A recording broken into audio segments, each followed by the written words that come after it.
जय हिंद बच्चों, मैं प्रकाश सन्नी मैथ अड्डा 16 पे आप सभी बच्चों का स्वागत करता हूं। बच्चों आज हम कक्षा 10 की प्रश्नावली 3.2 के बारे में अध्ययन करेंगे।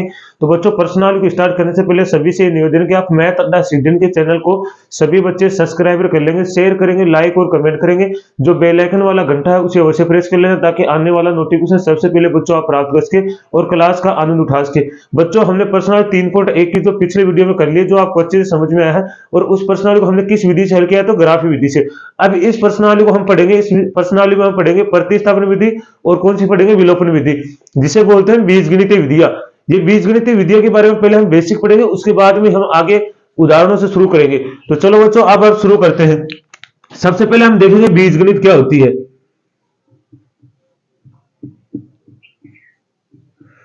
बीजगणित का मतलब होता है बच्चों, बीजगणित का मतलब होता है कि संख्याओं के अंतर्गत, मतलब संख्याओं के स्थान पे बीजगणित का साधारणतः बोले हम तो संख्याओं के स्थान पे, संख्याओं के स्थान पर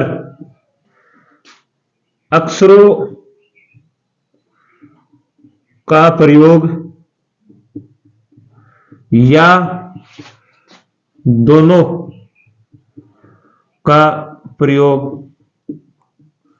करना ही क्या कहलाता है, बीजगणित कहलाता है। कहने का अर्थ हुआ मेरा कि अक्षरों के स्थान पे आप किन्हीं अक्षर, मतलब संख्याओं के स्थान पे किन्हीं अक्षरों का प्रयोग या फिर किन्हीं चिन्हों का प्रयोग करते हो तो वो हमारा क्या कहलाता है, बीजगणित। जैसे समझिए, जैसे मैंने चिन्हों का प्रयोग, अक्षरों के स्थान, संख्या के स्थान में अक्षर प्रयोग किया, जैसे एक्स प्लस वाई बराबर लिख दिया मैंने, एक्स प्लस वाई है, ये एक क्या है, चिन्ह है, अक्षर है। और ऐसे जैसे ये तो हो गया अक्षर, एक्स प्लस वाई, ये तो क्या है, एक अक्षर है। अब मैंने ये कहा कि संख्याओं और अक्षर दोनों को साथ प्रयोग कर सकते हैं। जैसे मैंने दोनों को लिखा 2x प्लस 3y, ये संख्या और अक्षर दोनों को साथ प्रयोग कर लिया है। ये हमारा क्या कहलाता है, नॉर्मली बीजगणित कहलाता है बच्चों। क्या कहलाता है, बीजगणित। आप समझ में आपको कि बीजगणित क्या होता है, या तो संख्याओं के स्थान पे अक्षरों का प्रयोग करना, ये हमारा क्या कहलाता है, बीजगणित कहलाता है। या फिर संख्या और अक्षरों दोनों का प्रयोग करना ही क्या कहलाता है, बीजगणित कहलाता है। तो नॉर्मली बीजगणित की परिभाषा क्या होती है, आपको संख्याओं के स्थान पर अक्षरों का प्रयोग या दोनों का प्रयोग करना ही क्या कहलाता है, हमारा बीजगणित कहलाता है। तो इसमें आपको कोई कंफ्यूजन नहीं होगा, अच्छे समझ में आ गया होगा कि बीजगणित होता क्या। अब बीजगणित विधि पढ़ेंगे हम, कौन सी, प्रतिस्थापन विधि और विलोपन विधि। तो एक एक करके पढ़ेंगे तो आपको कोई दिक्कत नहीं होगी, आपको अच्छे से समझ में आ जाएगी कि आपको कैसे प्रतिस्थापन विधि करनी है, कैसे विलोपन विधि करनी है। तो एक बार यहाँ इसके बारे में थोड़ा सा बेसिक है, तो ये आप स्क्रीनशॉट ले लीजिए ताकि आपको ये परिभाषा भी याद रहेगी नॉर्मली भी। बाकी रटना नहीं, आपको रटी रटाई चीज कभी भी याद नहीं रहती बच्चों। आप अगर अपने हिसाब से याद करोगे ना, वो आपको हमेशा याद रहेगी, कभी आप भूलोगे नहीं। अगर आपने किताबी ज्ञान ले लिया तो फिर उससे क्या महत्व होगा, वो तो भूल जाओगे आप। इसके अंदर रटी रटाई कभी चीज याद नहीं रखनी है, आपको सिर्फ बेसिक याद रखना, ताकि आपको याद रहे कि सर हाँ ये मेरे याद रहा। आप अपनी तरफ से याद कीजिए, जैसे आपको गुरुजी ने पढ़ाया है तो आप वैसा का वैसा मत याद कीजिए, उसे अपनी तरफ से भी कुछ जोड़िए, अपनी तरफ से भी कुछ याद कीजिए, ताकि वो क्वेश्चन हमेशा याद रहे, उसमें आप भूलोगे नहीं। तो चलो अब स्टार्ट करते हैं। हमारे सामने एक क्वेश्चन लिखा हुआ है, उदाहरण नंबर 1। वैसे तो उदाहरण नंबर आगे नंबर ज्यादा है इसका, लेकिन हम उदाहरण नंबर 1 ही देंगे इसे। अब देखो पहले इस क्वेश्चन को देखो, मैं उससे इस क्वेश्चन को शुरू करने से पहले, आई का क्वेश्चन है, इससे शुरू करने से पहले मैं आपको बेसिक बताऊंगा। देखो जैसे हमारे पास सबसे पहले क्या होती है, वर्तमान आयु होती है। आज आपकी क्या है, वर्तमान की उम्र है। उसके बाद वर्तमान के बाद में कौन सी उम्र आती है, जैसे पश्चात। पश्चात का मतलब बाद में, पश्चात बाद। और वर्तमान से पहले कौन सी आती है, जैसे हम लिख सकते हैं पहले, पूर्व। पूर्व का मतलब पहले। अब देखो जब भी आपको एक बात समझिए बच्चों, जैसे मान लो आज आपकी उम्र, आपको वर्तमान उम्र पता है, तो आप आगे की उम्र बता सकते हो, भाई 5 साल बाद मैं कितनी उम्र को जाऊंगा, 5 साल पहले मैं कितनी उम्र का था। जैसे समझिए आज आप 5 वर्ष के हो, कितने वर्ष के हो, 5 वर्ष के। तो मैं आपसे पूछा कि बताइए बच्चों आप 2 वर्ष बाद कितने के हो जाओगे। मैंने क्या पूछा आपसे कि बताइए बच्चों कि 2 वर्ष बाद कितने हो जाओगे। आज 5 के, तो 2 वर्ष बाद कितने हो जाओगे आप, 7 वर्ष के। हो गए कि नहीं होगी, क्योंकि आगे जाएंगे तो क्या होती है, उम्र बढ़ती है, और पीछे जाएंगे तो क्या होती है, उम्र कम होती है। अब मैंने ये क्वेश्चन आपसे पीछे पूछ लिया कि बताओ आप 2 वर्ष पहले कितने उम्र के थे, कितनी आयु थी आपकी, 2 वर्ष पहले आपकी कितनी आयु थी, उम्र थी, तो बताइए, तो 2 वर्ष पहले आप 5 में से 3 कर दोगे, कितना थे? 3 वर्ष थे। आपकी उम्र पहले 3 वर्ष थी, तभी तो आज 5 वर्ष होगी ना 2 वर्ष बाद में। ऐसे आपको आयु वाले क्वेश्चन करने हैं।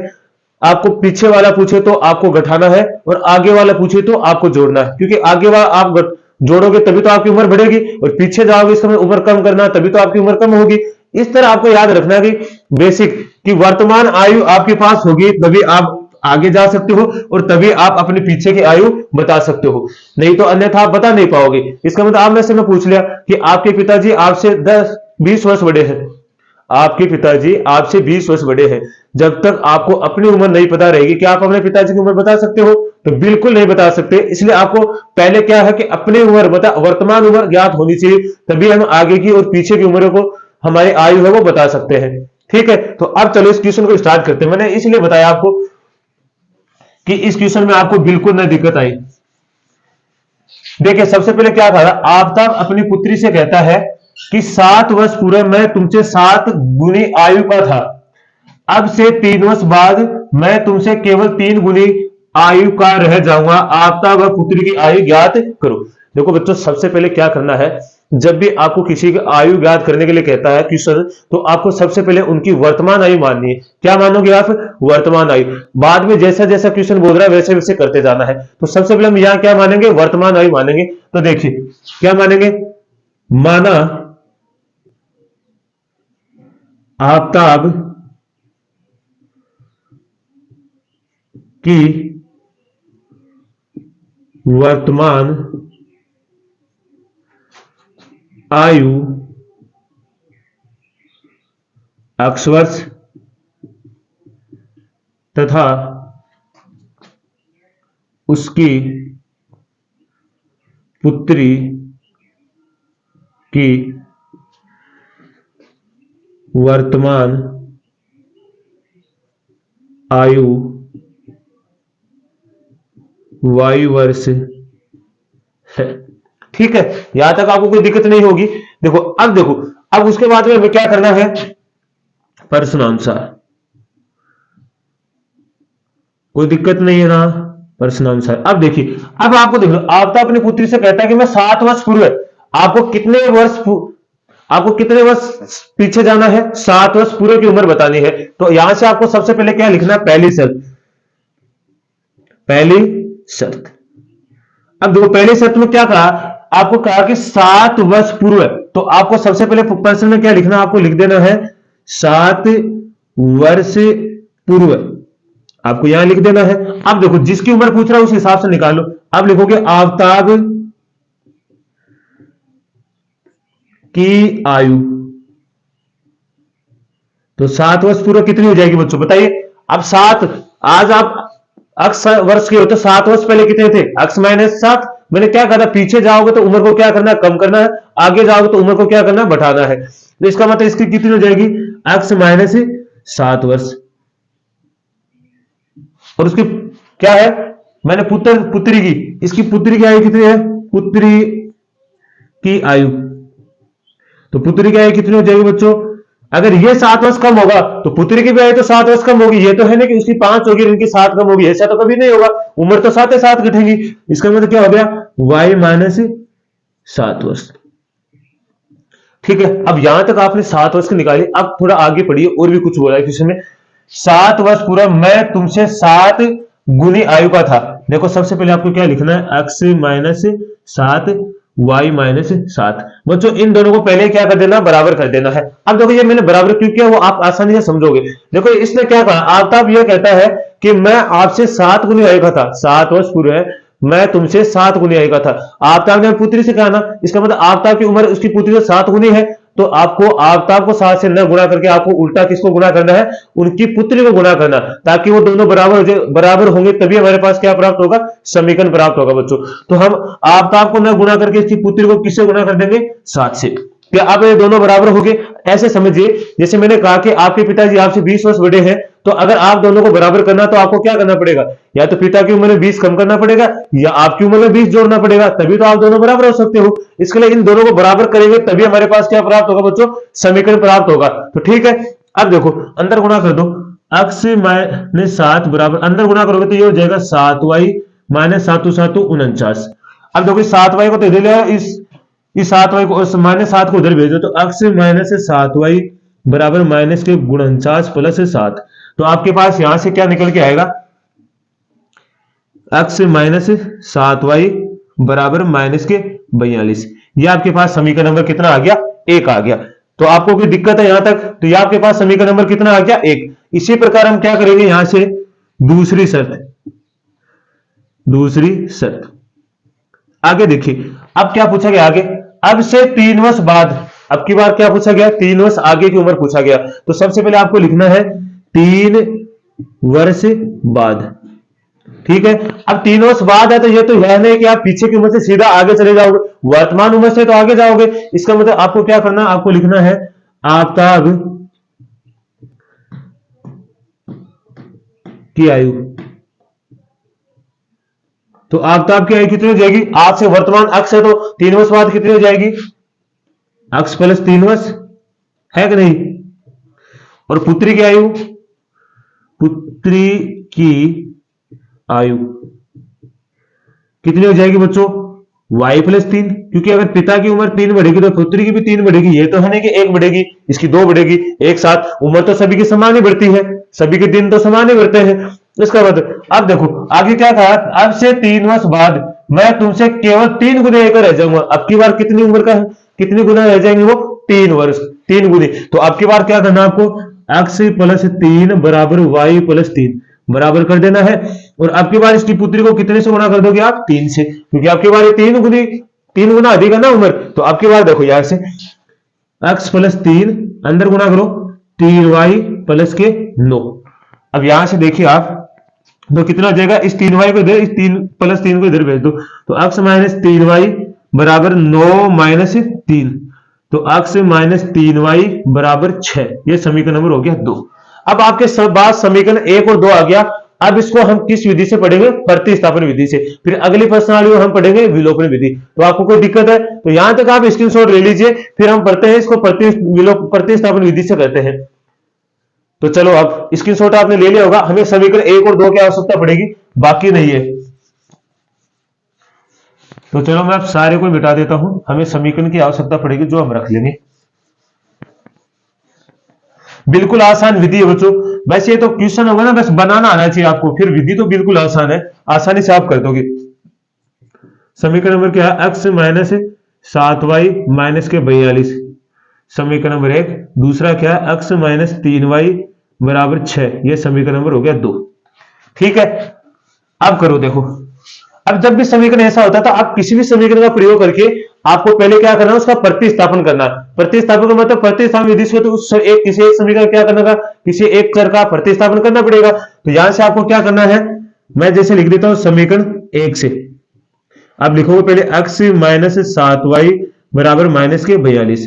अब देखो यहाँ पे एक चर को उधर प्रतिस्थापन करना है, तो यहां से क्या, जब x इस 7y को उधर भेजोगे तो किसमें चला जाएगा, प्लस में, x बराबर माइनस के 42 प्लस के 7y। इसको समीकरण नंबर दोगे आप 3। आपने समीकरण नंबर 1 का प्रयोग किया और इससे कौन सा समीकरण बना, 2। ये हमारा क्या होता है, प्रतिस्थापन होता है। अब इसका, इस x का मान हम किस में रख देंगे, समीकरण 2 में। 1 में नहीं रखना, 1 में रख दोगे तो बच्चों मान नहीं निकलेगा। यहाँ पे दोनों समीकरण क्या हो जाएंगे, दोनों बराबर हो जाएंगे समीकरण। ये समीकरण रखोगे दोनों साइड क्या हो जाएंगे, बराबर हो जाएंगे, और बराबर हो जाएंगे तो मान निकाल नहीं पाएंगे। तो यहां से आप रखोगे, लिखोगे समीकरण 3 से x का मान समीकरण 2 में रखने पर। तो समीकरण 2 में रखिए, तो यहां से x का मान यहां रखोगे तो क्या होगा, समीकरण 2 में माइनस के 42 प्लस के 7y यहां रखा आपने इस स्थान पे, तो यहां क्या बचा, माइनस के 3y बराबर 6। अब देखो यहाँ पे माइनस के 42 उधर चले जाएंगे, माइनस के तो उधर किस में जाएंगे, प्लस के 7y है माइनस के 3y, तो कितने बचेंगे, 4y बराबर 6 प्लस 42। तो ये कितने हो जाएंगे, 42 और 6 कितने हो जाएंगे बच्चों, 48। यहां से 48, तो यहां से y का मान निकालोगे, y बराबर 48 बटे में 4। तो काटोगे 4 एकम 4, 4 दूनी 8, तो y का मान कितना आ गया आपके पास, 12। y का मान कितना आ गया 12। देखो यहां से y का मान कितना आ गया 12। अब y का मान आपको समीकरण में जो आपने प्रतिस्थापन करके बनाया 3 उसमें रख देना। तो यहां से क्या रखोगे, समीकरण 3 में y बराबर 12 रखने पर, तो यहां से रखो अक्स बराबर, ठीक है, माइनस के 42 प्लस 7 गुणा 12, तो अक्स बराबर माइनस के 42 प्लस 7, 12 संति कितने होते हैं, 12 संति 84, तो ये हो गया 84। तो यहां से अक्स का मान कितना है, अक्स बराबर यहां से 2 4, ये क्या आ गया 42 वर्ष। तो इसका मतलब 42 दूनी कितना होता है 84 तो होता है। तो इसका मतलब अक्स का मान कितना है 42। इसका मतलब क्या लिखोगे, यहां पे क्या आ गया आपके पास, आफताब की वर्तमान आयु कितनी आ गई 42 वर्ष, और पुत्री की आयु कितनी आ गई, पुत्री की आयु आपके पास कितनी आ गई 12 वर्ष। कोई दिक्कत है? तो देखो सबसे पहले आपको, फिर देखो इधर, सबसे पहले क्या करना, आप किसी भी एक समीकरण का प्रयोग करना है, किसी एक समीकरण का प्रतिस्थापन करना, उससे बनने वाला प्रतिस्थापन मतलब तीसरा समीकरण जिससे आपने बनाया उस वाले समीकरण में रखना, दूसरे समीकरण में रखना, वहां से किसी भी एक चर का आपके पास आसानी से मान आ जाएगा। जो चर का मान आपको आएगा वो आपको जिस समीकरण का आपने प्रतिस्थापन किया उसी में रखना, वहां से आपके पास दूसरा चर का मान आ जाएगा, वही आपके क्या रहेंगे उत्तर रहेंगे। तो सबसे पहले मैंने एक समीकरण का प्रयोग किया, इसका प्रतिस्थापन करके इसी समीकरण में कौन सा बना लिया 3। इस समीकरण में 3 का जो अक्स का मान है वो समीकरण में मैंने 2 में रख दिया, वहां से हमारे पास क्या प्राप्त हो गया y का मान। अब y का मान आ गया वो मैंने किस में रख दिया, हमने जो समीकरण में कौन सा बनाया था 3 इसके अंदर, तो हमारे पास किसका आ गया अक्स का मान। तो ये अक्स का मान था आफताब की उम्र और y का मान था पुत्री की उम्र। इसके शॉर्ट लीजिए, फिर अगला उदाहरण करते हैं। अगला किस उदाहरण देखिए बच्चों, उदाहरण नंबर 2 बिल्कुल ही आसान उदाहरण है। देखिए क्या, रोमिना एक स्टेशनरी की दुकान पे गई। स्टेशनरी मतलब जो बुक डिपो होते हैं ना, किताब बेचने वाले, पेंसिल बेचने वाले वो होते हैं बुक डिपो किताब वाले, उसके पास गई स्टेशनरी वाले गई और 9 रुपए में 2 पेंसिल तथा 3 रबड़ खरीदा। उसने क्या किया कि 9 रुपए में क्या कहा गया कि 2 तो पेंसिल और कितने 3 रबड़ खरीदे हैं। ठीक है, आगे देखो, उसकी सहेली सोनाली के पास नई तरह की पेंसिल और रबड़ देखी और उसने भी 18 रुपए में, कितने रुपए में 18 रुपए में उसी तरह की 4 पेंसिल और 6 रबड़ खरीदी। तो एक पेंसिल और एक रबड़ का मूल्य ज्ञात कीजिए। अब ये तो सौर बात है, जैसे आपके स्कूल में जाते हो तो आपके दोस्त होते हैं, तो आपने किसी एक के पास देख लिया कि भाई इसके पास ये तो नया रबड़ लेकर है बहुत सुंदर है, मैं भी इस तरह का लाऊंगा, फिर आपने भी क्या किया उसी तरह का और आपने भी रबड़ खरीद लिया। ये तो सौर होती कि एक बच्चा दूसरे के पास देकर चीज खरीदने की कोशिश करता है। तो देखो जब भी ऐसा क्वेश्चन आता है तो आपको देखो क्या था, एक पेंसिल और एक रबड़ का मूल्य ज्ञात कीजिए। तो आपको क्या करना है, यहाँ पे मान लेना कि एक रबड़ का मूल्य x है और पेंसिल का मूल्य क्या है y है, ये इस तरह आपको मानना। उसके बाद में ये बहुत आसान हो जाएगा करने में। तो सबसे पहले आप क्या करेंगे, माना एक पेंसिल का मूल्य x रुपए तथा रबड़, सॉरी यहां लिखेंगे तथा एक रबड़ का मूल्य, तथा एक रबड़ का मूल्य y रुपए है। बिल्कुल ही आसान है ऐसा। अब क्या करोगे, प्रश्नानुसार। तो पहली शर्त में आप क्या लिखोगे, यहां पे 2 शर्तें हैं। पहली शर्त में देखो क्या है, पहली शर्त में क्या कहता है कि 9 रुपए में 2 पेंसिल और 3 रबड़ खरीदा। अब बताओ आपके पास ने 2 पेंसिल खरीदी है, कितनी पेंसिल खरीदी है 2, लेकिन आपको पता कि एक पेंसिल का मूल्य कितना है x रुपए है, तो 2 पेंसिल का मूल्य कितना हो जाएगा बच्चों 2x। ऐसे समझे एक टॉफी लेकर आते 1 रुपए लगता, तो दो टॉफी लेके आओ तो कितने रुपए लेके 2 रुपए लेके। ऐसे एक पेंसिल का मूल्य कितना x रुपए है, तो 2 पेंसिल का मूल्य कितना हो जाएगा 2x। ऐसे आपके पास है एक रबड़ का मूल्य कितना y रुपए और आपके पास रबड़ टोटल कितने 3, तो यहां से कितना हो जाएगा 3y। अब क्या करते हो आप, इन दोनों का मिला के तो कितने रुपए देते हो 9 रुपए देते हो, पेंसिल और रबड़ को मिला के तो 9 रुपए दे रहे हो ना। तो ये हमारे पास समीकरण नंबर कौन सा आ गया 1। ऐसे हमारे पास दूसरी शर्त है, दूसरी शर्त में देखो क्या कहा गया, अब की बार 18 रुपए में उसी तरह की 4 पेंसिल, एक पेंसिल का मूल्य x है तो 4 का कितना हो जाएगा 4x। आगे अगर एक रबड़ का मूल्य कितना y, तो 6 रबड़ का कितना हो जाएगा 6y। अब इन दोनों का मिला के तो सोनाली कितने रुपए देती है 18 रुपए। ये समीकरण नंबर कौन हो गया 2। अब आपके पास समीकरण 1 और 2 आ गया। अब आसानी से किस विधि से हल कर देंगे, प्रतिस्थापन विधि से, तो कोई दिक्कत तो नहीं है यहां तक। अब देखो यहां से हम करेंगे, बिल्कुल आसान है।